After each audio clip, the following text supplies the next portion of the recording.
ബിസ്മില്ലാഹിർറഹ്മാനിർറഹീം. അൽഹംദുലില്ലാഹ്. അല്ലാഹുമ്മ സ്വല്ലി അലാ മുഹമ്മദ് വഅലാ ആലിഹി വസഹ്ബിഹി അജ്മഈൻ. അമ്മാ ബഅദ്.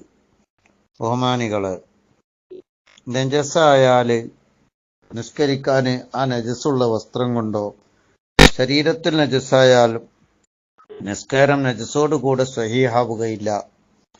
അതുപോലെ വെള്ളത്തിൽ നജസായാൽ ആ വെള്ളം കുടിക്കാൻ പറ്റില്ല,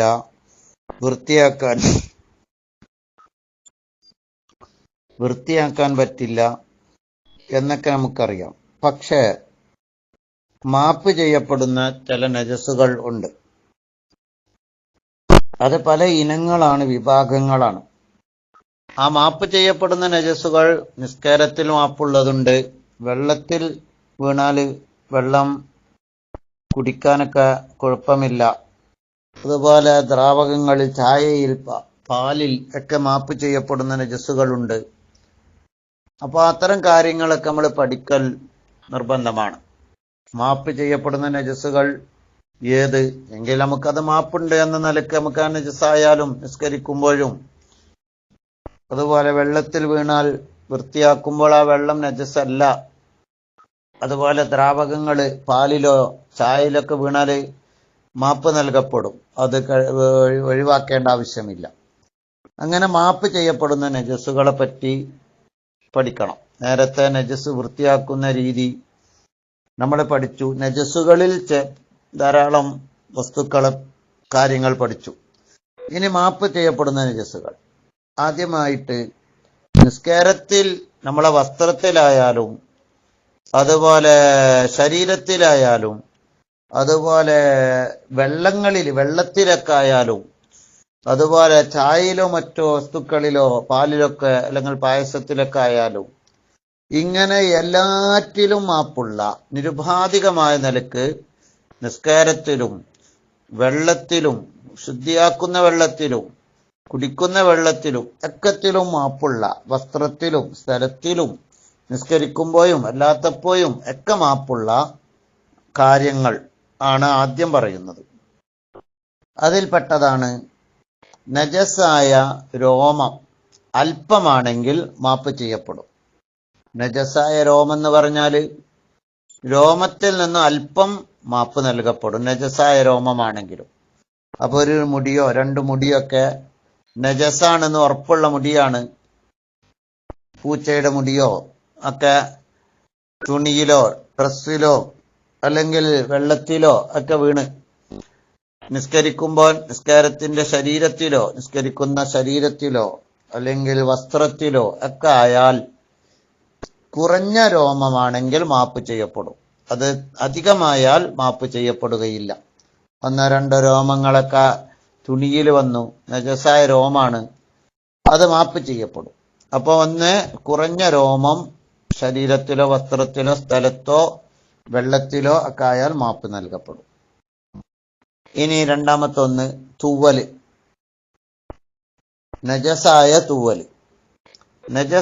തൂവല് അധികമായാൽ മാപ്പില്ല. കുറഞ്ഞതൊക്കെയാണെങ്കിൽ നിസ്കരിക്കുന്നവന്റെ വസ്ത്രത്തിലോ അതുപോലെ ശരീരത്തിലോ സ്ഥലത്തോ അതുപോലെ കുടിക്കുന്ന വെള്ളത്തിലോ വൃത്തിയാക്കാൻ നമ്മൾ ഉപയോഗിക്കുന്ന കഴുകുന്ന വെള്ളത്തിലൊക്കെ അല്പം തൂവൽ വന്നാൽ, നജസാണ് എന്ന് ഉറപ്പുള്ള തൂവൽ വന്നാൽ അത് അല്പമാണെങ്കിൽ മാപ്പുണ്ട്, ധാരാളമുണ്ടെങ്കിൽ മാപ്പില്ല. രോമവും അല്പമാണെങ്കിൽ മാപ്പുണ്ട്, ധാരാളമുണ്ടെങ്കിൽ മാപ്പില്ല. ഇനി പുക, നജസ് കത്തിച്ച പുക, അത് ശരീരത്തിലായി അല്പമാണെങ്കിൽ മാപ്പുണ്ട്. വസ്ത്രത്തിലായാലും സ്ഥലത്തായാലും നിസ്കരിക്കുന്ന വെള്ളത്തിലേക്കായാലും കുടിക്കുന്ന ചായയിലോ മറ്റോ ആയാലും ഒക്കെ അല്പം പുക മാപ്പുണ്ട്, ധാരാളം നജസായ പുക മാപ്പില്ല. ഇനിയും പറയാം പൊടി പടലങ്ങൾ.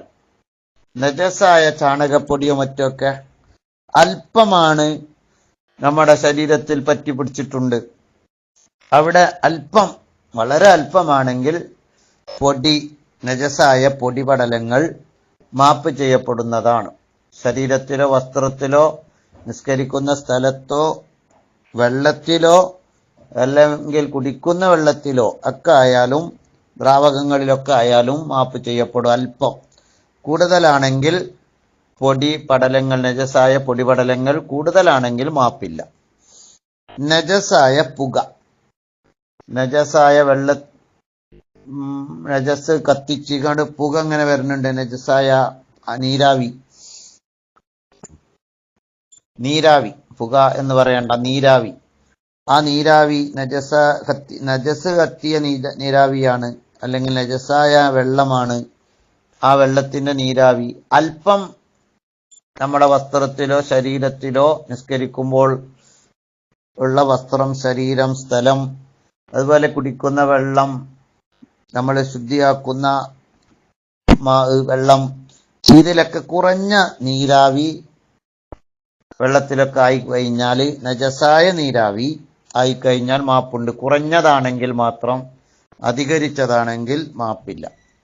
ഇതാണ് നമ്മളെ എത്ര വസ്തുക്കൾ പറഞ്ഞു. ഇന്ന് രോമം ഒന്ന്, അത് കുറഞ്ഞതാണ്. ഈ 3 സ്ഥലത്തും എല്ലാ സ്ഥലങ്ങളിലും മാപ്പുണ്ട്.